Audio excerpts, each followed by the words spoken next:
রাজনীতি থেকে সরে দাঁড়ানোর সিদ্ধান্ত নিয়েছেন বিএনপি মহাসচিব মির্জা ফখরুল ইসলাম। এখন অবসর চান ক্লান্ত ফখরুল। মির্জা ফখরুল ইসলাম আলমগীর তিনি বলছেন, আমি অনেক ক্লান্ত, আমি একটু অবসর নিতে চাই, এনাফ ইজ এনাফ। অবসর নিতে চান মির্জা ফখরুল, মহাসচিব পদে পরিবর্তনের ইঙ্গিত।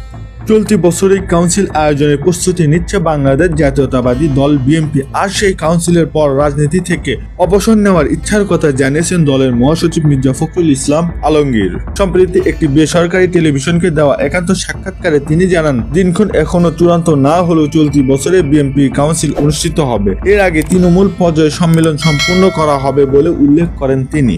দলটির সর্বশেষ কাউন্সিল অনুষ্ঠিত হয়েছিল প্রায় 10 বছর আগে। দীর্ঘ সময় ধরে আন্দোলন সংগ্রাম ও রাজনৈতিক ব্যস্ততার কারণে নতুন করে কাউন্সিল আয়োজন সম্ভব হয়নি বলেও সংশ্লিষ্টরা জানিয়েছেন। সম্প্রতি নির্বাচন শেষে বিষয়টি আবারও গুরুত্ব পেয়েছে এবং দলের সর্বোচ্চ নীতি নির্ধারণকারী ফোরাম স্থায়ী কমিটির বৈঠকেও এ নিয়ে আলোচনা হয়েছে। যদিও এখনো চূড়ান্ত সিদ্ধান্ত আসেনি।